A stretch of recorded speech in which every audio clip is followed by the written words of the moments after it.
չկա։ Նախքան ելույթից բուն տեքստին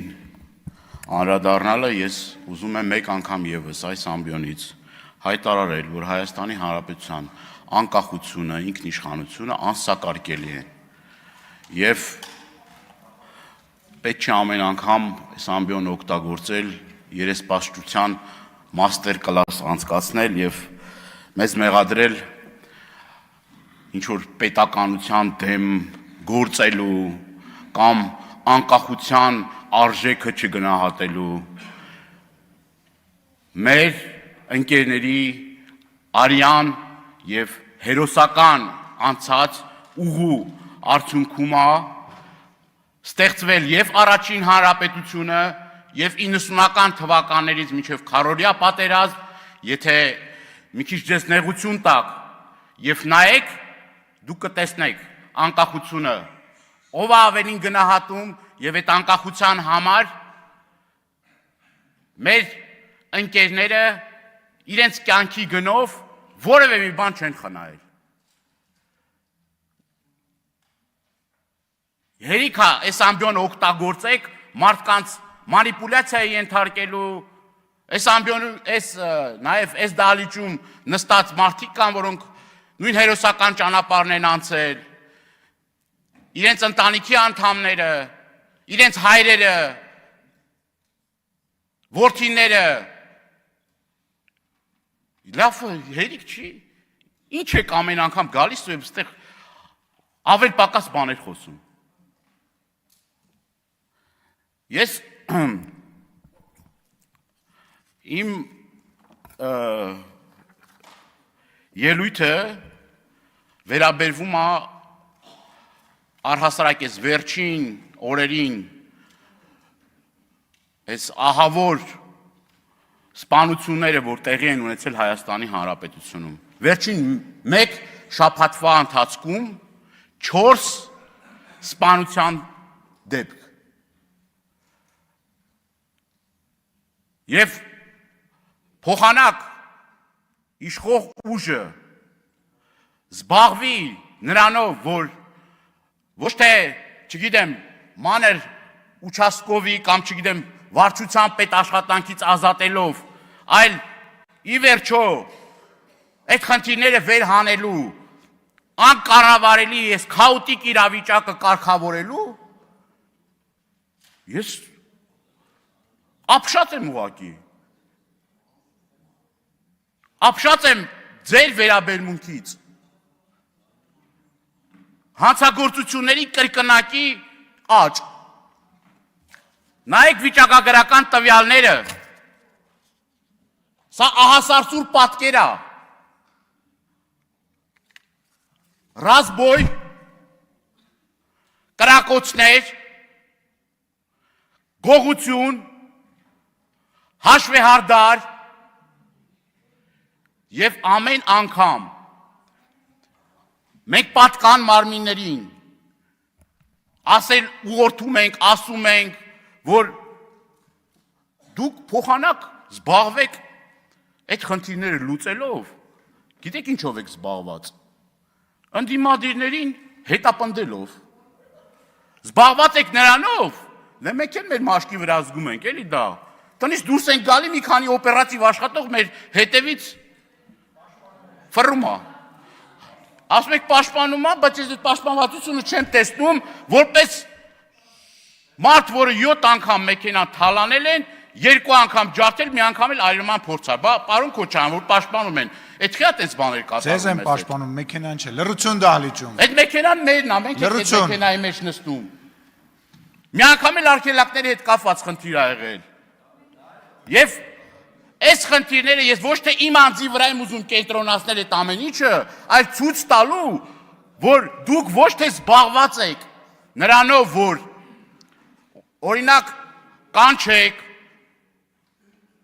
ոստիկանապետին, կանչեք իրապահ համակարգի ներկայացուցիչներին եւ պահանջեք, թե ոնց եղավ, որ նույն Փարաքարում 8 ամիս շարունակ պայթունավտանգ իրավիճակ է ստեղծվում, միջանձնային հարցեր են լինում, այդ գաղտնալսելուց լավ եք, Բա այդ որ գաղտնալսում եք, մի հատ ձեզ հետաքրքիր չի ինչա տեղի ունենում, ինչա կատարվում։ Ասում եք վենդետա է, բայց վենդետան ինչի արդյունքում է տեղի ունենում։ Վենդետան տեղի է ունենում, երբ որ պետություն չկա, իրապահ համակարգը պատշաճ չի աշխատում, եւ մարդիկ զբաղված իրենք ստիպված են իրենց հարցերը լուծել այն ձևով, որը որ անընդունելի է։ Անընդունելի է։ Անընդունելի է։ Անընդունելի է։ Նախազգուշացում։ Չի կարելի, այսպես նախապես զգուշացրեցի։ Պարոն Դանիելյան, մի քիչ ցածրելի խնդրում եմ։ Լռություն։ Մեր հայրենակիցները անպաշտպան են։ Փոխարենը պաշտպանված են իշխանության ամենաբարձր օղակներում գտնվող անձիկ։ Տեսեք ոստիկանական համակարգը ինչով է զբաղված։ Կառավարության շենքի մոտ հազարավոր ոստիկաններ, դաչայի մոտ հազարավոր ոստիկաններ, միջպետական ճանապարհի վրա, երբ որ պաշտոնյաները գնում են, ուրեմն ամբողջ ճանապարհի երկայնքով ոստիկաններ են, հազարավոր ոստիկաններ են շարված։ Այդ ոստիկաններն էլ քիչ է, մի հատ էլ փրկարար ծառայությունից են մարդ բերում է, կենդանի պատ են ստեղծել։ Եվ այս կրիմինագեն իրավիճակը, որ Հայաստանում կա, կրկնում եմ, մեր քաղաքացին իրեն անպաշտպան ազգում։ Սիրելի հայրենակիցներ, ես ձեզնից ստանում եմ հարյուրավոր նամակներ նրա մասին, որ դուք չեք վստահում իրավապահ համակարգին, եւ այս վիճակագրական տվյալները, որ կա, ամենաչնչին պատկերն է դրա, որովհետեւ ձեզ չեն վստահում։ Մարդիկ չեն վստահում, որ հաղորդում տան հանցագործության մասին, որովհետեւ գիտեն, որ 10 անգամ տվել են, եթե հարցը չի լուծվել, 11-րդ անգամ ինչի պիտի լուծվի այդ հարցը, կամ ինչ ակնկալիք ունենան, որ այդ հարցը պիտի լուծվի։ Նույնը նաև վերջերս նաև տեղեկություններ ստացանք էկոպարեկային ծառայության կողմից, ուրեմն որ այսպես գովելի էկոպարեկային ծառայության կողմից զբաղված են թմրանյութերի, չգիտեմ, շրջանառությամբ, ինչ որ Սյունիքում մի խայտարակ դեպք է տեղի ունեցել։ Խայտարակ դեպք։ Պարոն Պարսիլյան, պարոն Թորոսյան։ Նույնը նաև բարեկային ծառայության աշխատողների կողմից տարբեր, ուրեմն մենք եւ մամուլից եւ նաեւ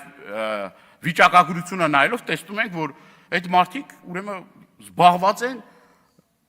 էլի թմրանյութերի հետ կապված էլի խնդիրներ կար։ Որ նույն բարեկային ծառայության աշխատողը ներգրաված է եղել։ Ներգրաված է եղել։ Եվ խնդրում եմ մի խանգարեք էլի, ես ճիշտ ասում մի խանգարեք։ Ես ասել եմ, ինչքան խանգարեք, այնքան պարոն Դանիելյանը խոսելու է։ Հեսա 10 րոպե եմ ավելացնելու։ Շատ էլ լավ կանեք։ Սիրելի հայրենակիցներ, ես մեկ անգամ եւս այս ամբիոնը օգտագործելով ձեր նամակներին ի պատասխան ուզում եմ ձեզ հավաստիացնել, որ ընդդիմությունը իր եղած գործիքակազմով ամեն ինչ անելու է, որպեսզի այն հանցագործությունները, որ կատարվում են Հայաստանի Հանրապետությունում, պատշաճ քննության ենթարկվեն եւ մեղավորները խստագույնս պատասխանատվության ենթարկվեն։ Կրկնում եմ, այս ամենաթողության բարդակ վիճակը պիտի վերջ տրվի։ Դպրոցներում էլի տարբեր ահազանգներ ենք ստանում նարկոտիկի հետ կապված։ Թմրանյութերը մտել են դպրոցներ, կրթական հաստատություններ եւ այս ուղղությամբ նորից էլի 0 աշխատանք։ Չկա, չենք տեսնում այդ աշխատանքը։ Եվ վերադառնալով այդ թեմային, որը վերաբերվում է